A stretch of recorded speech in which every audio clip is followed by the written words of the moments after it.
जोहार झारखंड, जय झारखंड। एक बड़ी खूबसूरत पंक्ति के साथ आगाज करेंगे कि साहब खूब कोशिश करो हमें मिट्टी में मिलाने की, कि साहब खूब कोशिश करो हमें मिट्टी में मिलाने की, पर आप भूल जाते हैं हम तो बीज हैं और आदत है बार बार उग जाने की। हम बार बार उगेंगे, आप जितना हमें मिट्टी में दबाने की कोशिश करोगे हम बार बार उगेंगे और पुनः एक नया वृक्ष बनकर, एक नया पौधा बनकर तैयार होंगे। तो फिलहाल सबसे पहले आज के इस लाइव सेगमेंट के माध्यम से संदेश रहेगा कि परसों हमारे लोकसभा सिंहभूम क्रमांक 10 वहाँ चुनाव है और हमारे वहाँ प्रत्याशी हैं मान्यवर श्रीमान दामोदर सिंह हांसदा जी, जो कि पश्चिमी सिंहभूम जिला अंतर्गत जो सिंहभूम लोकसभा सीट है वहाँ के प्रत्याशी हैं। अतः जितने भी कोल्हान वासी सिंहभूम वासी हैं, सिंहभूम लोकसभा के अंतर्गत आने वाले जितने भी हमारे समर्थक हैं, हमारे साथी हैं, हमारे मित्र हैं, उन सभी से मेरा करबद्ध प्रार्थना रहेगा, उनसे हमारी विनम्र अपील होगी कि हमारे प्रत्याशी बड़े भाई श्रीमान श्रद्धेय दामोदर सिंह हांसदा के पक्ष में मतदान करके उन्हें भारी मतों से विजय बनावे। उनका चुनाव चिन्ह है हेलमेट। हेलमेट यानी सुरक्षा का प्रतीक, और कहीं ना कहीं आज आवश्यकता है झारखंड को भी सुरक्षित करने की। तो इसलिए हम आप सभी से आग्रह करेंगे, क्रमांक 11 में श्रीमान दामोदर सिंह हांसदा जी का चुनाव चिन्ह हेलमेट है, उस छाप पर मोहर लगाकर सिंहभूम लोकसभा क्षेत्र से उन्हें भारी मतों से विजयी बनावे हमारे बड़े भाई आदरणीय श्रीमान दामोदर सिंह हांसदा जी।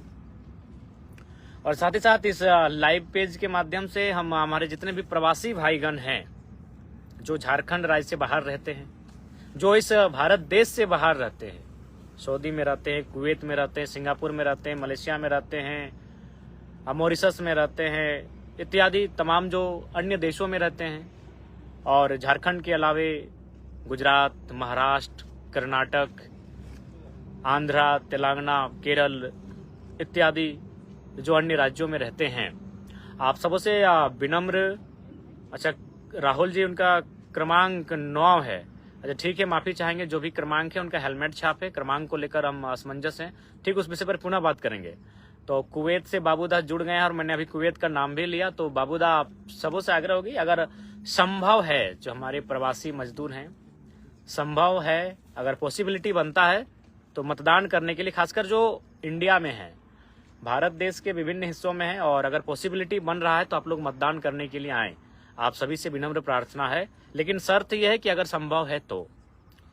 क्रमांक 11 कंफर्म आप लोग नहीं कर पा रहे हैं, क्रमांक 11 ही है, तो आप लोग 9 ना कहें, उनका क्रमांक 11 ही है। दामोदर सिंह हांसदा जी का क्रमांक 11 है, वो कंफर्म है, हेलमेट छाप है। तो श्रीमान दामोदर सिंह हांसदा को भारी मतों से विजय बनावे। तो प्रवासी मजदूर जितने भी हमारे हैं, प्रवास में रहने वाले हमारे झारखंड वासी, उन सभी से मेरा अनुनय विनम्र प्रार्थना है, विनम्र अपील है कि अगर संभव है तो आप लोग झारखंड आकर इस मतदान में भाग लेने का कार्य करेंगे। चूंकि माहौल भी है और गांव में चर्चा भी है कि बहुत सारे युवा झारखंड आ भी रहे हैं। वो होली, दीपावली, ईद, करम, सोहराय इत्यादि पर्व त्योहार के अवसर पर भी नहीं आ पाते थे, लेकिन सुन रहे हैं कि जब से इस आंदोलन का असर हुआ है और नई भावी पीढ़ी पर वे कहीं ना कहीं उम्मीद जता रहे हैं, और प्रवासी बंधुगण लोकसभा चुनाव में और विधानसभा में तो खैर अभी समय है, तो लोकसभा चुनाव में अपना वोट करने के लिए आ रहे हैं। ये हमारे लिए गौरव का विषय है, ये हमारे लिए गर्व का विषय है और हमारे लिए सकारात्मक विषय है। तो आप सभी का आभार, और पुनः रिपीट करेंगे, जितने भी हमारे प्रवासी बंधुगण हैं, अभिभावक हैं, मित्र, हित कुटुंबजन हैं, अगर संभव है तो आप कृपया करके लोग अपना जहां भी आपका क्षेत्र है वहां आने का कष्ट करें। संजय दा, अच्छी बात है, दारादा, हमारा क्या होगा नहीं होगा, जीत हार, चलिए आप अपना ध्यान दें, बेहतर होगी, आपसे आग्रह है।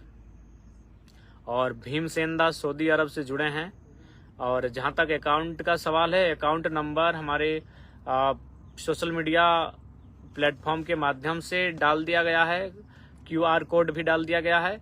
जो भी चूंकि जाहिर सी बात है चुनाव में खर्च हैं, हालांकि लोग इलीगल खर्च करते हैं, वोटर्स को खरीदने कार्य करते हैं, उन चीज़ों पर हम लोग व्यस्त नहीं होंगे। लेकिन जो लीगल खर्चे हैं, जैसे बैनर, पोस्टर तथा अन्य जो खर्चे हैं, उनको तो वहन करना होगा।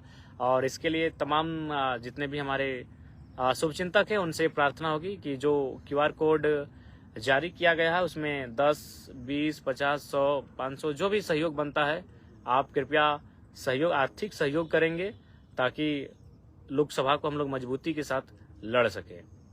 तो पुनः दोहराना चाहेंगे, 13 तारीख को शायद हमारा लोकसभा चुनाव सिंहभूम में वोटिंग है और वहाँ श्रीमान दामोदर सिंह हांसदा जी प्रत्याशी हैं और हम चाहेंगे कि कृपया करके आप उन्हें भारी मतों से विजय बनाएं। और बिल्कुल दिनेश दा, सत्य है कि वोट छूटना नहीं चाहिए और हम लोग प्रयास करेंगे। तो निश्चय ही अगर आप संभव हैं और पॉसिबिलिटी बन रही है तो आप लोग आने का कष्ट करेंगे।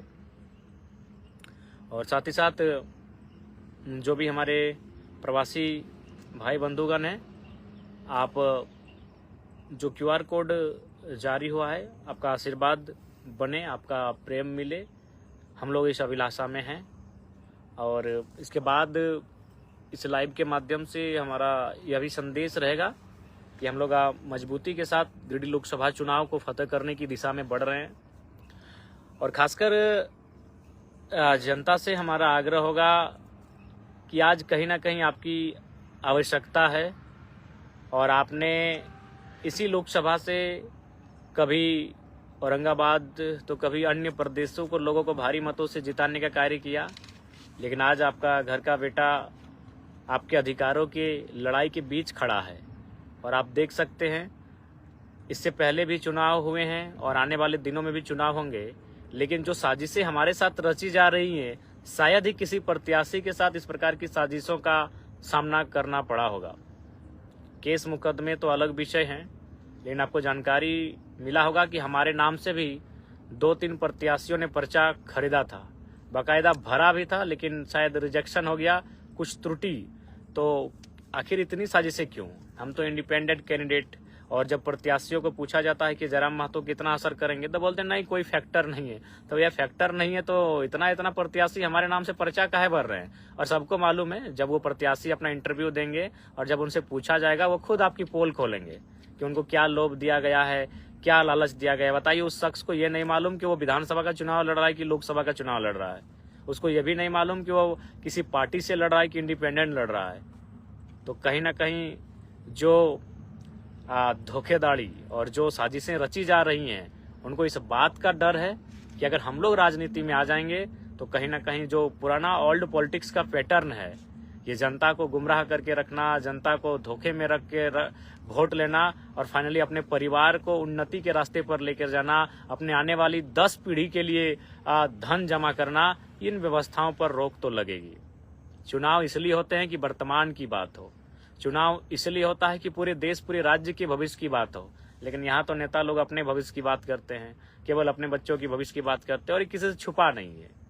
आप चाहें तो पता कर लें कि जो भी हमारे लोकसभा के प्रत्याशी हैं, तमाम जो प्रत्याशी हैं जो किसी बड़े बड़े पार्टी से हैं, जो 2 बार 3 बार चुनाव जीत चुके हैं, उनके बच्चों की क्या स्थिति है, उनके बच्चे किस हालात में हैं, किस कंडीशन में हैं। आपको बड़ा पॉजिटिव रिजल्ट मिलेगा। उनके बच्चे कोई दिल्ली में होंगे, कोई किसी कॉलेज के डायरेक्टर होंगे, कोई किसी विदेशी कंपनी को टेक ओवर करते हुए पाए जाएंगे।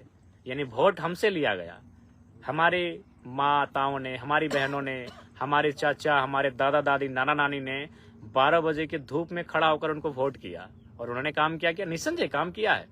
नली गली सड़क, बहुत सारी बिलों पर चर्चा किया, बहुत सारे विधेयकों पर उन्होंने चर्चा किया, लेकिन ओवरऑल उन्होंने क्या मैक्सिमम किया? अपने परिवार के लिए बात किया है। ये किसी से नहीं छुपा है। आप सड़क के किनारे, आपको जानकारी चाहिए तो हम जानकारी देंगे।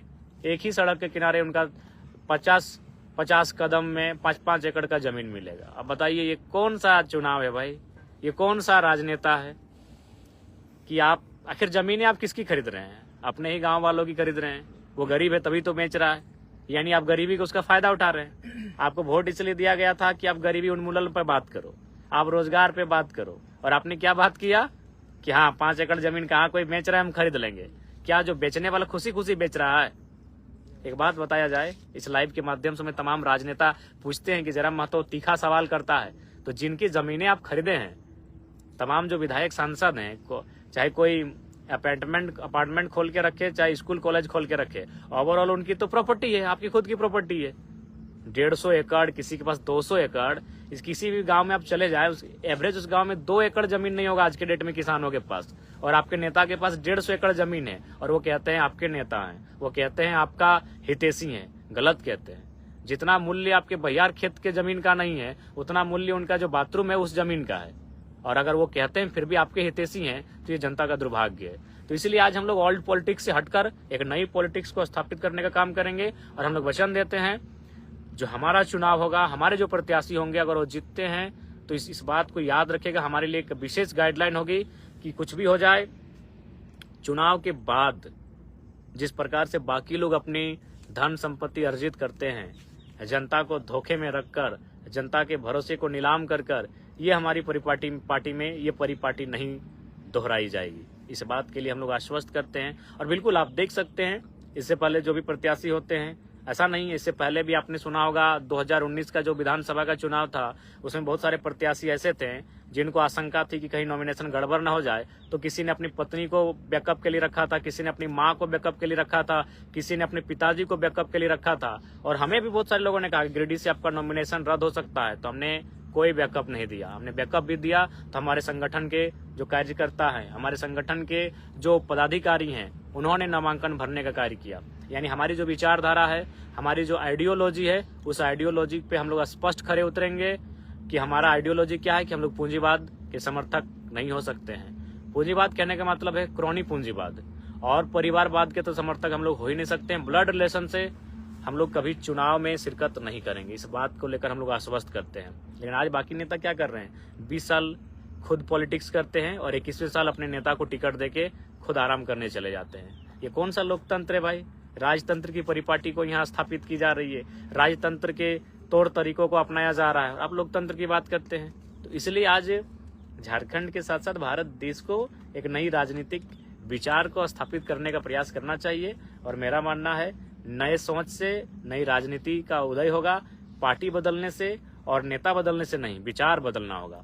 और विचार क्या है आपको मालूम है, यह देश जहां एक और असमानता की खाई में घिरा जा रहा है, वहीं हमारे राजनेता ऐसो आराम का जीवन यापन करते हैं। हमारे राजनेता जब बेरोजगारों के रोजगार की बात आती है तो चुप्पी साध लेते हैं, जब रेलवे में वैकेंसी की बात आती है तो चुप्पी साध लेते हैं, जब नियोजन और नियमावली की बात आती है तो चुप्पी साध लेते हैं। लेकिन जैसे उन्हें पता चलता है कि नहीं 2,88,000 झारखंड के विधायकों का वेतन किया जाएगा, सब तालियां बजाते हैं। ये उनका मानसिकता है, ये उनका चरित्र है कि जब हमारे नेताओं का इंक्रीज होगा उनके वेतन में, तब वो आनंद लेंगे। लेकिन जब स्टूडेंट का मुद्दा आएगा, मौन साध लेते हैं। 2-4 लोग हैं जो स्टूडेंट के साथ खड़े होते हैं, उनको नमस्कार करते हैं। लेकिन मैक्सिमम लोग आज जो पॉलिटिक्स कर रहे हैं, उस पॉलिटिक्स का आधार उनका परिवार है, ये किसी से छुपा नहीं है। चाहे सांसद की बात रहे, विधायक की बात रहे या प्रत्याशी, आप देख सकते हैं कि उनके परिवार, कोई सांसद है तो उनकी अर्धांगिनी विधायक है, तो उनका बेटा विधायक की तैयारी में है, तो उनका कोई बेटा फलाना कॉलेज को देख रहा है, दूसरा बेटा दूसरे कॉलेज को देख रहा है। तो आज अगर हम लोगों से, इसीलिए आज आखिर लोग हमसे भयभीत क्यों हैं? हम तो अभी मुखिया के चुनाव नहीं जीते हैं, और हमारे साथ इतनी साजिशें अभी क्यों हो रही हैं? इतने भयभीत लोग होने क्यों लगे हैं? तो कारण यही कि हम लोग एक नई आइडियोलॉजी के साथ पॉलिटिक्स करने जा रहे हैं। इस पॉलिटिक्स में अगर हम लोग कामयाब हो जाएंगे तो निस्संदेह एक नया भूचाल आएगा, एक नई विचारधारा का सृजन होगा। तो ऐसा नहीं है कि कामयाब होंगे नहीं होंगे तो उसके डर से हम मैदान में कदम ही ना रखें। ये सबको मालूम है, जिन्होंने जन्म लिया है उनको मरना होगा। तो इसका मतलब ये थोड़ी है कि मरने के डर से वो जीना छोड़ देंगे, मरने के डर से वो खेलना कूदना पढ़ना लिखना नौकरी करना खाना घूमना फिरना छोड़ देंगे। सबको मालूम है एक दिन मौत सबको आएगी। तो ठीक उसी प्रकार हम लोग एक नई विचारधारा की पॉलिटिक्स को स्थापित करना चाहते हैं, एक नई आइडियोलॉजी को परिभाषित करना चाहते हैं। अब उसमें सफलता कितनी मिलेगी नहीं मिलेगी, ये हमारा संघर्ष तय करेगा, ये हमारा मेहनत तय करेगा। लेकिन हम पीछे क्यों हटे?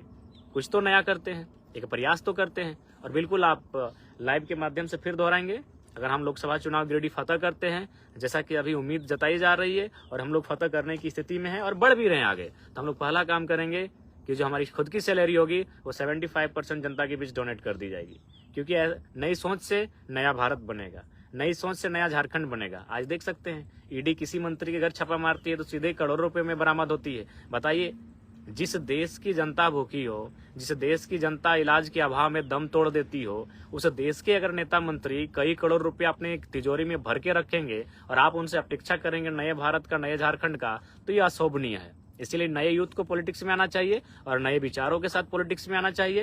एक ऐसे विचार जो सामाजिक न्याय को परिभाषित करते हों, ऐसे विचार जो समाजवादी सोच को परिभाषित करते हों, ऐसे विचार जो समता को परिभाषित करते हैं, यानी सबको अवसर मिलना चाहिए।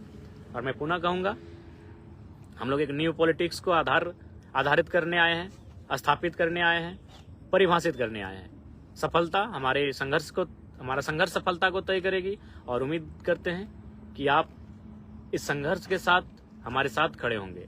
और कहीं ना कहीं आज जिस प्रकार से हम लोग को सताया जा रहा है, जिस प्रकार से हम लोग को साजिशों का सामना करना पड़ रहा है, तो ऐसी परिस्थिति में आपके आशीर्वाद का अभिलाषी हैं हम। आपके आशीर्वाद पर हमारा हक बनता है। आप आने वाली पीढ़ी अगर कभी मुखर होकर बोलेगी तो आज आपका समर्थन करेंगे तभी बोल पाएगी। अगर आज युवाओं को, जो युवा आंदोलन के गर्भ से निकल कर आए हैं पॉलिटिक्स में, अगर उनको सहयोग ना मिल पाएगा तो फिर भविष्य में कौन छात्रों के लिए बात करेगा, कौन पेपर लीक पर आवाज बुलंद होकर बात करेगा, कौन सीजीएल परीक्षा पर बात करेगा, कौन जसस की परीक्षा पर बात करेगा। वे परीक्षाओं पर तभी बात कर पाएंगे जब उनका मनोबल बढ़ेगा। तो उनका अगर मनोबल बढ़ाना है तो चुनाव की राजनीति में, इलेक्टोरल पॉलिटिक्स में वे कदम बढ़ा चुके हैं। इलेक्टोरल पॉलिटिक्स में उनका स्वागत कीजिए, उनको प्रेम दीजिए, उनको समर्थन दीजिए और अच्छे मतों से उनको विजयी बनावें, ताकि वो सदन में जो बातें वो सड़क में करते थे, सड़क में जिन आंदोलन की बातों को करते थे, सड़क पर जिन नीतियों की चर्चा करते थे, उन नीतियों की चर्चा वो सदन में करें, उन बातों को वो सदन तक लेकर जाए, तभी उनका मनोबल बढ़ेगा। तो आज राज्य की जनता को कहीं ना कहीं, खासकर जो आज आंदोलन से उभरे हुए युवा जो प्रत्याशी बनकर आए हैं, अच्छे वोट के साथ विजय बनावें और उनको हौसला भी देने का काम करें, ताकि भविष्य में जब आपके बच्चों के भविष्य की बात आएगी तो कोई खुलकर बोलेगा, बिल्कुल खुलकर बोलेगा। आप ही बताइए, आज जो भी प्रत्याशी जिन विधानसभा में आए हैं, एक आध होंगे, मैं बार बार कह रहा हूं कि सब लोग एक जैसे नहीं है, 10% 15% ऐसे लोग होंगे जो छात्रों के साथ खड़े हुए होंगे, लेकिन मैक्सिमम उनसे पूछिएगा, जब 27 लाख में पेपर लीक की बात आई, जब एसआईटी का गठन हुआ, उससे पहले उनका क्या स्टेटमेंट था। अगर उनका स्टेटमेंट होता, यदि वो एक्टिव रहते हैं, तो छात्रों को, 15 नौजवानों को केस नहीं खाना पड़ता। हमारे बीच महेंद्र दा बैठे हैं, रांची गए थे, बेहोश होकर गिर पड़े थे। बताइए, छात्रों को क्यों केस खाना पड़ता, छात्रों को क्यों प्रशासन की लाठियों का मार झेलना पड़ता। अगर हमारे नेता, चूंकि नेताओं का काम क्या है, अरे भाई आपको तो हमने इसीलिए चुनकर भेजा है कि आप हमारे भविष्य की बात करेंगे। हमारा भविष्य मतलब क्या, जो यूथ है, यूथ होते हैं भविष्य, किसी भी परिवार का भविष्य वहाँ के युवा होते हैं। तो युवा का भविष्य क्या होता है, उसकी पढ़ाई लिखाई पे आप बात कीजिए। और पढ़ाई लिखाई से क्या होता है, परीक्षा होती है। परीक्षा पास करके वो किसी नौकरी में कदम रखता है, किसी नौकरी को हासिल करता है। लेकिन परीक्षा कैंसिल कर दी जाती है और आप कुछ बोलते ही नहीं है, तो फिर आप किस मुंह से वोट मांगने आ रहे हैं। जिस मुंह से आपको बोलना चाहिए था सदन में खड़ा होकर कि छात्रों के साथ अन्याय हुआ है, छात्रों के साथ गलत हुआ है, छात्रों के भविष्य के साथ खिलवाड़ हो रहा है, उस मुंह में आप कुछ बोल नहीं पाते हैं। और आज उस मुंह से अगर आप वोट मांगते हैं और उसी बच्चों के माता पिता पर वोट कर देते हैं, तो ये तो बड़ा दुर्भाग्यपूर्ण होगा। इसलिए आज तमाम अभिभावकों से भी हम कहेंगे कि ये नेता मंत्री जो आज प्रत्याशी बन के आए हैं लोकसभा में, ये उस दिन कहाँ थे जब सीजीएल की परीक्षा लीक हुई थी। क्या स्टेटमेंट था। यदि इनका स्टेटमेंट है तो वोट दीजिए, यदि ये परीक्षाओं के साथ खड़े होते हैं तो इनको वोट दीजिए, यदि छात्रों के साथ खड़े होते हैं तो इनको वोट दीजिए, मना नहीं करेंगे। लेकिन हाँ, एक बार स्टेटमेंट मांगिएगा, एक बार हिसाब मांगिएगा कि किस प्रेस में आपका स्टेटमेंट था, किस यूट्यूब चैनल में आपका स्टेटमेंट था, किस मीडिया में आपका स्टेटमेंट था। हम लोग सुनना चाहते हैं, बिल्कुल सुनिएगा। क्योंकि जो नेता आपके बच्चों के भविष्य की चिंता ना करे, आप उनकी चिंता क्यों करेंगे भाई। आप एक तरह से वोट देके इन नेताओं की जो पॉलिटिक्स है, केवल उनके परिवार को मजबूत बना रहे हैं। राज्य कितना मजबूत हुआ ये आपको भी मालूम है। क्योंकि जैसे जैसे में हम लोग का ग्राफ बढ़ रहा है, हम लोग IAS IPS के साथ बैठ रहे हैं। और फिलहाल कल ही हम एक बेहतर IAS के साथ बैठे थे। उन्होंने स्पष्ट कहा कि आपके नेताओं का विजन नहीं है।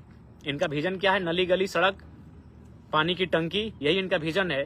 5 सालों का 10 सालों का कोई रोड मैप नहीं इनके पास कोई रोड मैप नहीं होने के कारण आज आपका राज्य पिछड़ रहा है। ये IAS IPS की जुबानी है, जो ईमानदारी के साथ इस राज्य में कार्य कर रहे हैं। वह जो हमसे मिले तो उन्होंने कहा कि बिल्कुल आप लोग आए हैं, यूथ लोग पॉलिटिक्स में बहुत अच्छा लग रहा है, आप लोग पॉलिटिक्स में आए, क्योंकि आप लोगों के पास विजन है।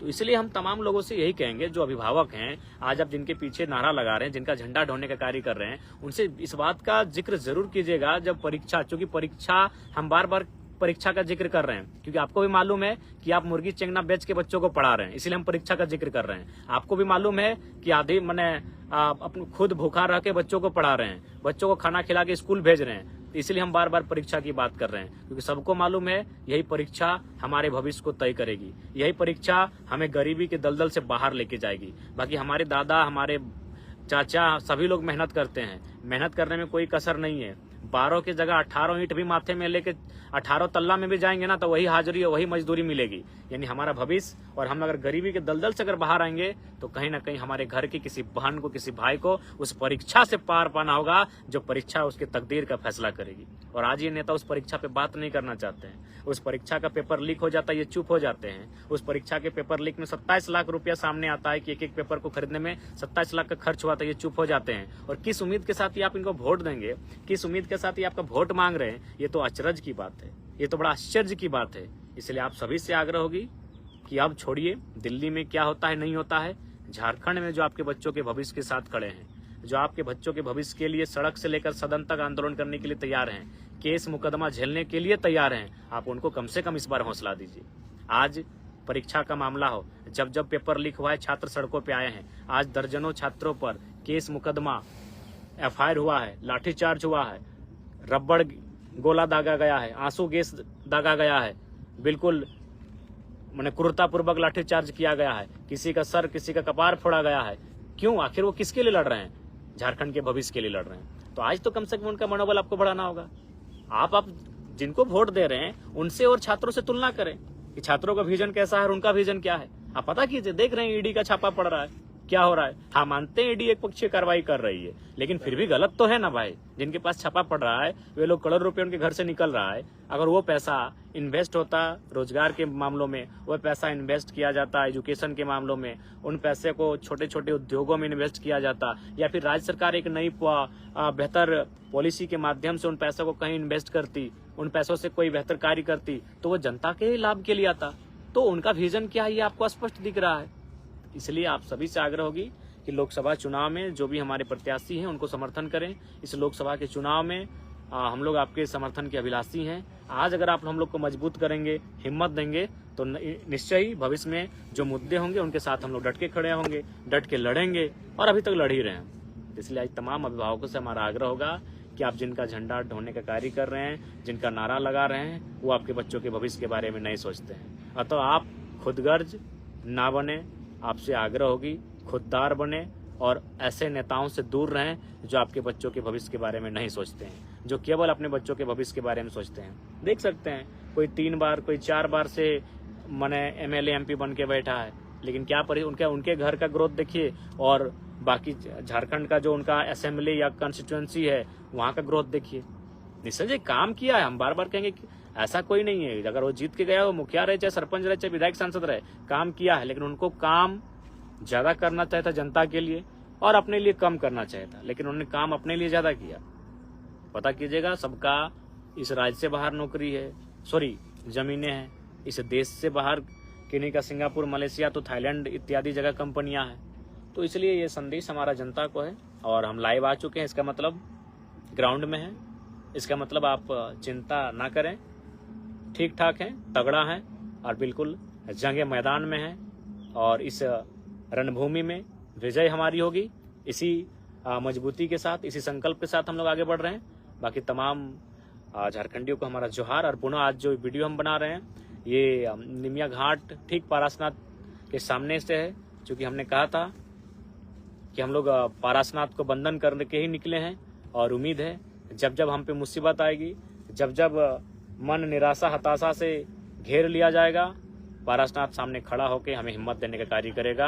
आप सभी से आशा है कि आप भी हमारा हिम्मत बने, हमारे तमाम प्रत्याशी उनको हिम्मत दें, ताकि वो आपके आने वाले भविष्य के लिए लड़ाई को पुरजोर तरीके से लड़े, मजबूती के साथ लड़े। जय झारखंड, जोहार झारखंड।